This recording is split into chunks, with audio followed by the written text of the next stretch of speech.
Assalamu alaikum wa rahmatullahi ta'ala wa barakatuh. Dans cette série de durabilité des matériaux, nous allons vous présenter cette fois la perméabilité dans le béton. Donc, en premier point, c'est la définition et mesure de la perméabilité des bétons qui va concerner la perméabilité à l'eau des bétons, la perméabilité au gaz des bétons. Le deuxième point qu'on va traiter, c'est l'influence des paramètres de composition et de la cure sur la perméabilité des bétons. 1. L'influence de la teneur en eau, ou le rapport E sur C, eau sur ciment, l'influence de la durée de cure, l'influence des granulats et enfin l'influence des additions minérales. En premier lieu, on va définir ce que c'est la mesure de la perméabilité des bétons. La perméabilité K d'un matériau poreux est définie par la relation de Darcy, qui exprime un débit volumétrique Q d'un fluide de viscosité mu qui traverse une épaisseur dx de matériau de section apparente A, sous la différence de pression dP, comme le montre la figure. Alors, le calcul de débit, le débit volumétrique Q, se fait par l'équation Q égale K sur mu multiplié par A multiplié par dP sur dx. Cette relation suppose un régime d'écoulement qui est laminaire dans les pores de matériaux et que le fluide est inerte vis-à-vis du matériau, c'est-à-dire il est indépendant du matériau. La perméabilité ainsi est définie et homogène à une aire et il s'exprime en mètres carrés. Ça veut dire le K, le petit k, est exprimé en unité de mètres carrés dans un système international. C'est une caractéristique du matériau, elle est donc indépendante de la nature du fluide utilisé dans sa mesure, ainsi que du gradient de pression dans la limite de validité de la loi de Darcy. Lorsque le fluide s'écoulant à travers le matériau et l'eau, l'usage a consacré l'emploi d'une autre grandeur qui est notée KW et qui est appelée par contre coefficient de perméabilité. Ce terme est défini lui aussi à partir de la relation de Darcy. On exprime la vitesse apparente de l'eau mu UA, rapport entre le débit volumétrique de la section apparente du matériau et on a introduit le gradient hydraulique. On définit aussi, bien sûr, le gradient hydraulique, c'est dH sur dx, avec dP sur dx est égal à dH rho O multiplié par G, la pesanteur, sur dx, où rho O est la masse volumique du matériau. Donc, on définit le KW, c'est-à-dire le coefficient de perméabilité, par la relation KW est égal K multiplié par ρ de l'eau multiplié par G, le pesanteur, et divisé par mu O qui est le coefficient de viscosité de l'eau. Et donc, le coefficient de perméabilité Kw est homogène à une vitesse et s'exprime en mètres par seconde dans le système international. Ce n'est plus une grandeur intrinsèque puisqu'elle dépend du matériau, mais aussi des caractéristiques de l'eau. D'après la définition KW, on peut montrer qu'une perméabilité de 1 mètre carré correspond à un coefficient de perméabilité de 10 à la puissance 7 mètres par seconde à une température de 20 degrés Celsius.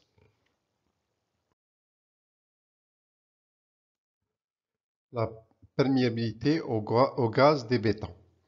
Les perméabilités des bétons sont faibles et pour faciliter la mesure, on utilise en général des gaz car ce sont des fluides de faible viscosité. L'essai recommandé en France par l'AFREM AFPC, AFR 97 se fait avec le perméamètre son bureau à charge constante, comme on le peut le voir sur la figure. Le gaz étant compressible, le débit volumique varie au sein de l'éprouvette de la perméabilité est calculé par la relation K égale 2 mu KS QS PS L sur A multiplié par PE au carré moins PS au carré, où PE et PS sont les pressions à l'entrée et à la sortie de l'éprouvette, la viscosité du gaz est QS, qui est le débit mesuré à la sortie de l'éprouvette, c'est-à-dire la pression PS qui est égale à la pression atmosphérique. Bon, le perméabilimètre à gaz, son bureau, qui est représenté par la figure, son principe d'expérience ou de test, l'éprouvette du béton à tester est un cylindre de 15 cm de diamètre et 5 cm de hauteur. Elle est emprisonnée dans une cellule A où une chambre à air permet d'assurer l'étanchéité latérale. Le gaz qui est l'oxygène traverse le béton sous une différence de pression de quelques centaines de kilopascales et son débit volumique est mesuré à la sortie qui est la pression atmosphérique en régime permanent au moyen d'un débitmètre bulle. On rappelle que la pression atmosphérique est voisine de 100 kPa. On passe maintenant à l'influence des paramètres de composition et de lacure sur la perméabilité des bétons. En premier lieu, on va traiter l'influence de la teneur en eau ou bien le rapport eau sur ciment.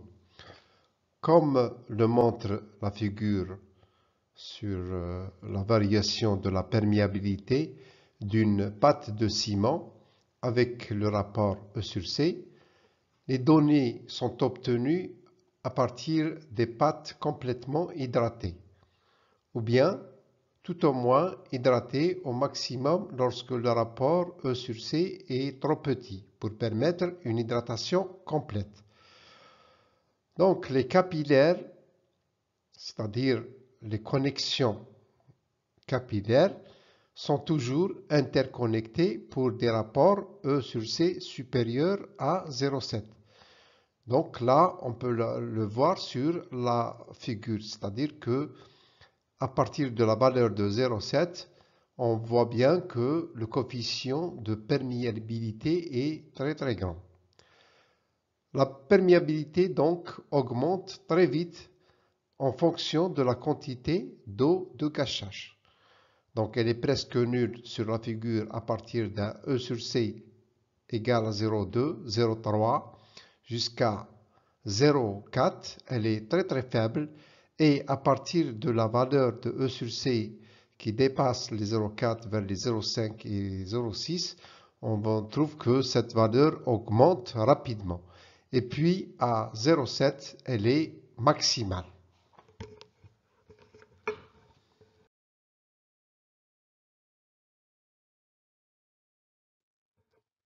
Influence de la durée de cure sur la perméabilité des bétons. Comme on peut le voir sur la figure qui donne l'influence de la durée de cure sur la perméabilité au gaz des bétons gâchés à différentes teneurs en eau, la perméabilité des bétons est mesurée à la même échéance de 28 jours, c'est-à-dire en même temps. L'augmentation de la durée de cure initiale effectuée ici dans l'eau se traduit par une diminution de la perméabilité. Donc là, on peut voir que la perméabilité diminue lorsque la durée de cure en jour augmente. L'influence de la durée de cure est bien aussi plus importante pour les bétons préparés avec forte teneur en eau. Donc pour les fortes teneurs en eau, c'est-à-dire le E sur C, lorsque E sur C augmente, la perméabilité augmente, comme on peut le voir sur la figure, lorsque E sur C égale à 0,7, elle est maximale, et puis elle commence à diminuer dès que E sur C diminue jusqu'à atteindre la valeur de E sur C 0,4, on trouve que la perméabilité est la plus faible. En plus, on peut aussi faire une comparaison dans le tableau, l'influence de différentes techniques de cure sur la porosité totale, c'est-à-dire et le diamètre moyen des pores de mortier âgés de 3 jours. On va faire une comparaison entre les méthodes de cure et la porosité en pourcent au mercure et le diamètre moyen des pores. C'est-à-dire il y a une relation entre ces trois paramètres. La perméabilité des bétons dépend principalement de la porosité capillaire, ainsi que la taille, bien sûr la taille des pores, et de l'interconnexion des pores capillaires. Pour diminuer donc cette porosité, cette perméabilité des bétons, il convient donc de diminuer le rapport E sur C et bien soigner la cure, c'est-à-dire donner plus de temps à la cure.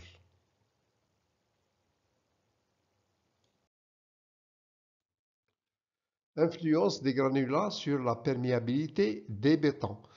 Donc lorsque on constate sur l'interface pâte-granulat, cette zone favorise les écoulements de fluide. Donc, il y a plus de porosité ou bien la porosité elle est très élevée dans cette zone. Mais les granulats introduisent d'autres effets qui ne vont pas dans le même sens. Donc, ils peuvent faire le sens contraire. La pâte extérieure, ou la pâte elle est plus dense sur la région extérieure. Aux auréoles de transition, cet effet va dans le sens de diminution, de la perméabilité, donc dans le sens contraire de la zone de l'interface pâte-granulat. En plus, il ne faut pas sous-estimer la contribution apportée par la perméabilité des granulats. Donc, si la porosité est généralement très inférieure à celle de la pâte, la porosité des granulats, donc les conclusions vont être différentes. Avec des granulats imperméables, donc leur présence il constitue un obstacle qui interpose l'écoulement ou le cheminement des fluides et qui va introduire une tortuosité supplémentaire, ce qui veut dire une diminution de la perméabilité. Si on peut voir sur le tableau une comparaison de la perméabilité de différents types de roches et la pâte de ciment, on peut voir que le type de roche a un rôle très important sur la perméabilité. Donc chaque roche a son coefficient de perméabilité. Par exemple, pour le diorite quartzique, elle a une perméabilité de 8,2 10 puissance moins 14, qui est très faible. Et pour le granit 2, par exemple, il est de 1,6 10 puissance moins 10. En plus que le rapport E sur C utilisé pour chaque type de roche, on voit bien pour la diorite quartzique, il est de 0,42 et pour le granit 2, il est de 71. Donc, il y a une relation très liée entre le type de roche et le rapport E sur C et le coefficient de perméabilité.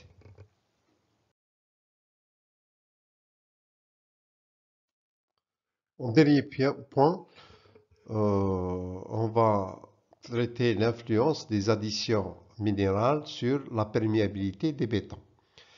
Les quelques résultats qui prennent en compte la résistance des bétons dans les études de perméabilité conduisent à la même conclusion. une relation approximative existe entre la perméabilité d'un béton contenant des cendres volantes ou du laitier ou fourneau et sa résistance à la compression mesurée à la même échéance, inférieure à 60 jours. Cette corrélation est seulement approximative. Donc, la conclusion, on obtient fréquemment des perméabilités un peu plus faibles pour une même résistance dans les bétons en utilisant des cendres volantes comme addition minérale.